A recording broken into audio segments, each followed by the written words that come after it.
Season 2. Say season 2. Oh yeah. Season 2. Oh my god, we're actually doing this. I love it.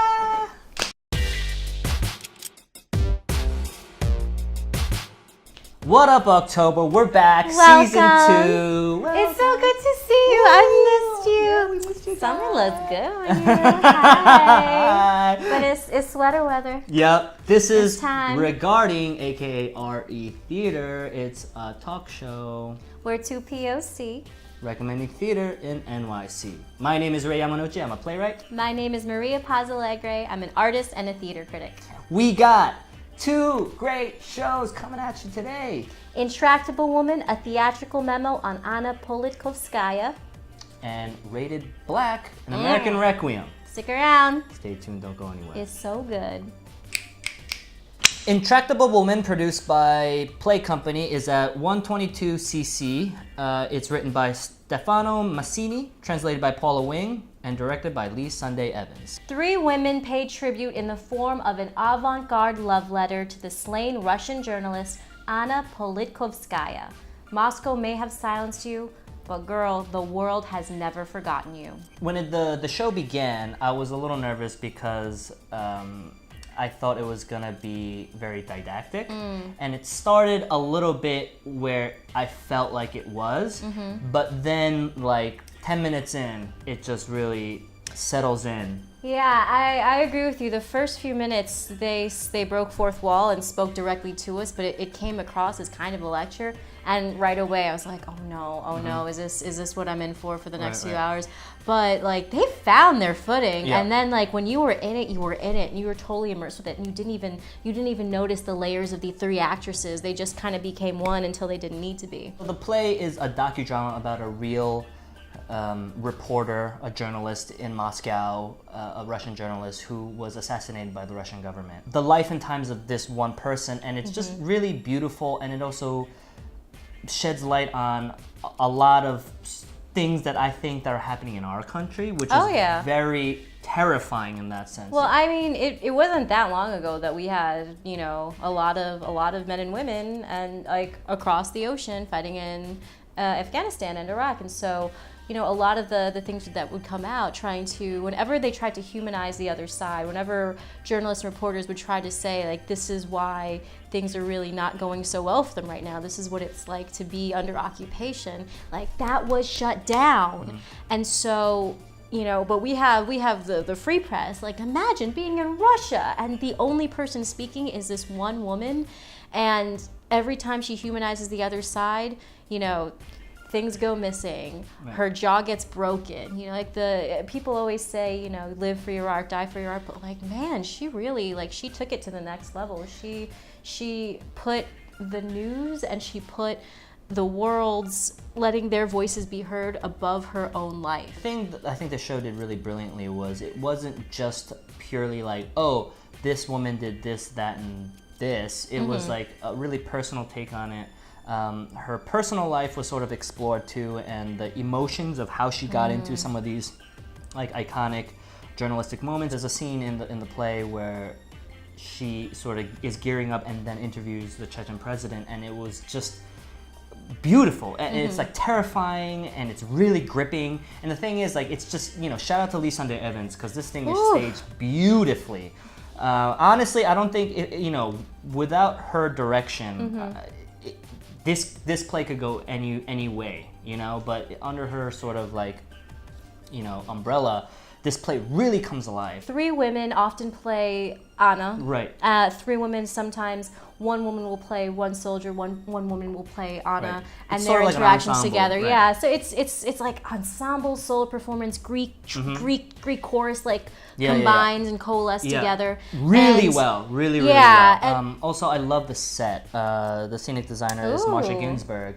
The set is clever. It's almost there's like a bunch of chairs, and it looks like looks like a stateroom. Yes, exactly. And again, they got the flags. They had like it looks like a and it's just like, you know, directed in a way, choreographed in a way where it's just really malleable, but also very grounded. And like we're on the side where we're sort of like the tribunal looking at Anna. Yeah. Almost like there's a desk and a microphone, and so we're like looking into her. Right. It almost seems like we're the jury or something like that. It was just very, very fascinating. It's just really beautiful. It's very poignant and very important and very timely. I think everyone should go see this play. It's really, really gripping. It's really gripping, and it's just given me like a whole new respect for, I guess, theatrical docudramas. I agree with you, and I also think too that with the poignancy, this is a time where our media is lambasted constantly, and so to have something that portrays the very best of who they are, I think is important, because we have to remember who brings us the information and how they bring it to it is equally important in many ways as the information itself. So I really appreciated this one. So go check it out. It's in the Lower East Side at 122 CC. So go check it out. Here's the information. Information's here. Go check it out. Rated Black, An American Requiem, is at Next Door at New York Theater Workshop. It's written and performed by Kareem M. Lucas and directed by L.A. Williams. Writer and solo performer Kareem Lucas delivers a knockout performance as a man, young, black, and gifted, participating in his own homegoing.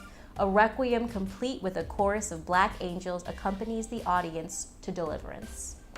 So before we get into this one is a workshop production. So it's still in progress. It's still a work in development, progress. but it's brilliant. Holy crap! It is so good. Right, and you guys need to see it because it's one of those things that sort of needs an audience to sort of blossom and continue on in its progress to a full-fledged production. But it's great. It's really, really, really great. You know what? I've seen kind of nascent beginnings of this before, and so I thought I knew what I was going into, but I did not know what I was going into. I was floored. One of the first things that just really took you into this place was this, literally a chorus of four black singers who just elevated it, and just made me think, canned music is garbage. When you have this womb of music around you to take you to the different places, the different stations of this man's cross. So yeah, exactly. So another thing we have to preface this by saying is like it's basically like church. So it's very gospel oriented, and then when Kareem walks in, he's sort of like the pastor where he shakes everyone's hand. I've never been to church, but I assume this is what church is like. Yeah, but it felt like I was closer to God in a sense. I don't know if you felt this way, but the entire time that was going on, he was going into his soul and his pain and like naming all of his demons and naming all of his angels. Like his mom is right there, and like in my culture, like that's you keep those worlds separate. Right. In Asian culture, it's like you bottle that shit up. Like if you hug your mother, that's like such a big deal. It's like a big step in your life. Filipinos are different. I guess it's but just like, different. but we want to present our best selves, Right, and when we talk to them, we talk to them about the good stuff. We don't really lay it on, but like this was truth in all of its glory, and all of its pain, and all of its ecstasy. And also, though, the thing is that we didn't talk about yet is that it's almost like spoken word too. So all the dialogue is poetry, and it's beautiful. It's absolutely beautiful. Just listening to him just go through the entire show, it's like music. Yeah, sometimes and I know it was live theater, you're not supposed to do this, but I close my eyes because sometimes it's easier for me to digest something like with my ears that I'm listening to, because I wanna hear every single word, that I just had to close my eyes and listen, because there was so much to it. It's beautiful. There was so much information and so much lyricism. Again, this is a workshop production, and it's like super bare bones. Yeah, it's the lighting, the set, it's just super bare bones. But the thing is,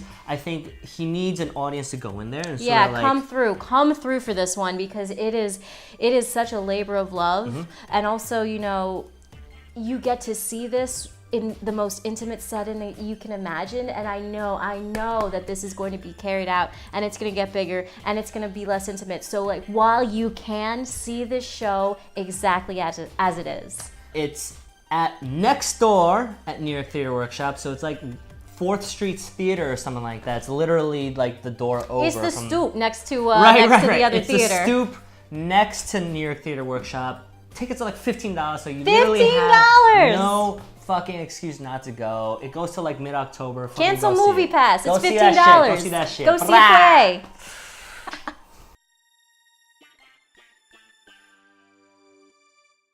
We are so excited and are giving thanks for our Thanksgiving playwright herself, Larissa FastHorse. Just like it sounds, Speedy Pony, FastHorse.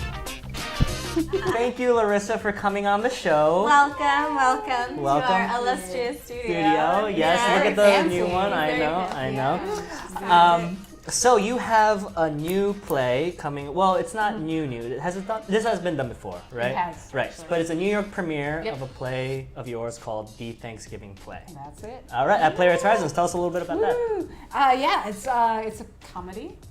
It's actually a comedy within a satire, which is like a tricky thing. But it's about Thanksgiving. What? Those are the best ones. That's great. It's crazy. We're at Playwrights Horizons. Ritz van Stupenagel is directing it. So cool. You know it's funny. Yeah. It's fun. Definitely. And we open, we're getting ready. We're in rehearsals right now. We start previews October 12th and we open November 5th. And running through Thanksgiving. Oh, man. See what they did there? There we go. I see what you did. Yeah. You can bring your family. I know. Yeah. Also, I wore this shirt specifically for you. It's very happy. Yeah, I know. Yeah, get the shirt. Yo, Kyle, get the shirt. You know what's good. Okay. So, what's sort of the synopsis of this play? So it's. I try not to. I'm one of those playwrights that hates like telling you what it's about. Because I hate knowing what it's about. But I will say it's really exploring white people. Yeah. It's exploring. I'd say like what we're calling performative. You're on the right show for this. Right. Yeah. Story of my life. It's really talking about performative wokeness. And how that causes a lot of problems for people of color, and how white society, perhaps American theater, I don't know, is always trying to involve people of color without actually involving them. And so it's a lot of people, well-meaning people, trying to create this play about Thanksgiving for Native American Heritage Month, and they're trying to make it as like politically correct and woke as possible. But maybe without considering any actual Native point of view. Right. Growing up in America, does your perception and traditions of Thanksgiving differ from what you were taught? I mean, obviously now, but were there any sort of like reconciliations you had to do growing up with that sort of duality? Yeah, I grew up in the middle of the country in South Dakota, and I think I was really fortunate. I grew up in the time of reconciliation, and so I'm Lakota, and that's where I'm from. Like that, I grew up in the area I'm from, and so we didn't really do any of those things. Like we didn't have Columbus Day way before it was a thing. Not to have Columbus Day. We had Native American Day. We called it there, and we never did like I've never done like the Pilgrim Indian like those skits and all that stuff that people do. I've never done. Okay. We didn't do any of that, and we never had to dress up like that. I think maybe we did the hand turkeys once, maybe, but we just never did that stuff. Right. So, but a hand turkey's still like super mild, you know? Totally. Even still. And so I didn't we did Thanksgiving was just a time for family and gratitude and food, and my favorite Ondos came from Twin Cities, and we hung out, and that was what Thanksgiving really was for me. And so really in doing this play, it's the first time I learned about how deep Thanksgiving is. Holy shit! Yeah. It's like intense. That's crazy. Like not just in what we like in so many ways. Like it's deep in the way like what we make kids do. All the crazy stuff we have kids do at Thanksgiving. It's like out of control. There's actually a lot of things I took from real life, from like teachers' Pinterest boards of like the crazy current stuff we still have kids doing today. That's like really offensive and crazy. So I had. Can you give us an example of some of the things that you've seen? You know what? Like the that 10 Little Indians poem. People still do that. They still have kids doing that. Like, and it's about the death of the genocide of Indians one by one. And they still do that with kids. Like there's all these videos of people, and then there's this one nursery rhyme, like I don't know, nurseryrhymes.org or something, and it was the 10 Little Indians, right? And then at the end, there was a note by a teacher from like 2 years ago that said, "Hey, just for fun, you can sometimes replace Indians with Injuns," and like. Because that's fun. Right. Yeah, I mean, that's the stuff we're still having kids do. Yeah. I was shocked. I had no idea. I'm perfectly I'm honest. shook. I'm Yeah, so right? shook. Yeah. God I know, it's damn. nuts. And then you go into the other side of it, which is the actual history of Thanksgiving. Right. Insane. Like, I knew it was complicated. I knew, it's not as clear cut as, Yes. none of history is, right? But I had no idea until I started researching it, like how complicated Thanksgiving. It actually doesn't exist. Like the thing that we recognize as Thanksgiving, there's no one thing that exists as that thing. Right. So there you go. Done. Wow. Just ruined Thanksgiving. How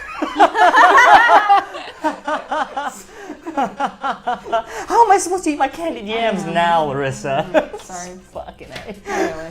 Sorry, not sorry. Yeah. So a lot of you were describing your play as perceptions of whiteness and white people, and some of your casting of white people is on purpose because a lot of theater companies say, oh, we can't find actors of that race, so we're just going to cast white people with like a spray tan. Has this, I'm assuming you might find it as offensive as I do, so has this informed the writing of this play or just like other plays you've done? Oh no, I mean honestly that's why I wrote this play. Originally, so I've been doing this for a dozen years now, and I've been really fortunate, I will say. American theater's been really good for me. I do this as my full-time job as a playwright. It's been really great. That said, I work primarily under commission, right? Yeah. So when a theater company commissions you, they're more likely to put the money into making productions. They've already spent money on you, right? So they're going to produce it. What I don't get is the next production. And the number one reason I don't get that next production is casting. Right. And people are like, we love the play, but we just can't cast it. And they're not willing to put the time and the effort into it because they didn't commission it. They want an easy play they can license that doesn't cost them too much money. Right. And people are like, we can't do it. I had one play that was a half Native American character, and I was told it was uncastable. And so the good news is most people are like, no, we don't want to like not use a Native American person, but then they just say, well, we're just not going to do it at all, and we're not going to do any Native American plays with any Native American characters. Right. And so I was tired of fighting, to be perfectly honest. Yeah, like, okay. It's exhausting. Yeah, so I'm like, okay, fine. American theater, you don't want to cast Native people. I believe America still not only has a lot to learn about Indigenous peoples and the contemporary Indigenous experience, but they want to. Like, we don't have anywhere else we can learn these things, right? We're not taught it in school. We've been left out of like all of like pop culture. So I was like, I'm still think you guys want to learn these things, so I'm going to give it to you in a way that uses all white people. So don't cast what's your that. Excuse now? Don't cast that, American theater. I dare you. Swallow this pill, motherfucker. Swallow this shit. So then, but then the backup of that, is it's immediately my most requested play. So you make a play with a bunch of white people, it's incredibly successful. Right. Well, so it's like the most depressing success. Yeah. Well, the thing with Lynn Nottage, she was like, Sweat was the play that had the most white people, and obviously that's the one that goes to Broadway. You know what I mean? So, I mean. Ooh, I just got tea all over my face. Oh, it's okay. Excuse me. It's a thing. It's a traditional Native American thing. Yeah. Drop a tea. It's lucky. Don't you know Tivana is such an indigenous like tradition? Do you recommend other indigenous playwrights or artists that we should look for? Yeah, well, you already mentioned Mary Catherine Nagel, old friend of mine who I love. Nice. Delana Studi's in town performing in the Gloria Steinem piece. Okay. She's playing Wilma Mankiller and other roles, but she's a Cherokee artist that is newly a playwright. She's an actress that just wrote her first play. All right. Welcome to this world. It's going to be a grind. Yeah, right? Expect hardship. Are you sure? I love you, you're sure. Right. But she's in town performing that. We have you guys have so much great Indigenous theater here in New York City. You have the Eagle Project, which has performed my work and forms a lot of different Indigenous artists. You have Spider Woman, of course, the originators of amazing downtown and just amazing downtown theater, but now Indigenous downtown theater specifically. You have Amarinda, which produces Indigenous work. They have they've last few years been focusing a little more on Shakespeare projects with Indigenous voices and Indigenous points of view, but they also do other contemporary work. In town here you have Ty Defoe, who's my little bro. He's amazing. He's got a piece coming up that he co-wrote and co-directed called Ajijak, and that's going to be coming up in January at the New Vic. Is that what it's called? Yeah. The children's one? Yeah, yeah. Okay. Somebody's like, wait, is that right? Yeah. That's coming up. Gosh, there's so many. Maddie Sayet is doing stuff up in Connecticut, I think, right now. She directs a lot of Shakespeare. You're like a walking newsletter. Vicky Ramirez. Yeah. She just shout out. joined New Dramatist. Okay, yeah. Just went to her induction last week. Yes. I think she's no. Oh, really? She's the only native playwright. They've had others, but she's the only one right now. Okay, cool. So, cool. yeah. All right. There's tons of people. Oh, There's so dope. much native stuff to go to. Do it. Do it. Get your ass on it. Do you have any advice that you would give to your younger self or perhaps other aspiring playwrights who might be watching right now? Yeah, I think, really what you were saying is I tell players all the time, know your power, right? Yeah. Playwrights, they're making money off of you. This is what they do, right? They don't exist unless we write plays and let them make money off of our plays. So do it. Know what your power is. Know how to demand what you need. Ask for what you need. Ask for what your community needs. Ask for change. It's amazing how often I talk to young playwrights and they're like, oh, I hope they'll produce my play. Oh, well, they produced it. And they're so careful. And it's they only exist because they're making money off of you. Right. They wouldn't program that if they didn't think they could, even if not get ticket sales, but at least get grants off of it and make money, right? I mean, theaters have to stay open, and they do it off of our work. So ask for what you need. Yeah, know Take your power, the power, know your worth. Yeah, and do it. It's maddening to me often. I see playwrights going in with such a sort of a meek attitude. Yeah, it's so crazy. And it's no, they don't exist without you. Right. They need us. Yeah. And know that. And so I'm not saying be difficult. I'm not saying whatever. I'm just saying if you belong to a community that is maybe an underrepresented community, make sure they bring more people in. Find other ways to open the doors. Right. And these theaters are dying to do that, and they'll make a ton of grant money off of it. The other thing Everybody wins. Yeah, and I'd say speaking of grants, also make sure you see those grants. I demand that I see any grant grant that has my name and a budget that from a grant that uses my name. Because otherwise money is being raised on your name and your ethnicity. Oh, right, and you don't and being see used it. for things you don't know about, right? That may not be something that you want to use it for. Damn. So yeah. Right. God damn. I'm sorry. Are you accusing America of profiting off of perhaps the names? Here it comes. It's a crazy idea. I know. Yeah, I know. Perhaps taking things that don't belong to them and then but perhaps it could happen. Yeah. So just in case. Oh my God. Yeah. Okay, so know your worth. This is a recommendation show. We recommend theater. What would you like?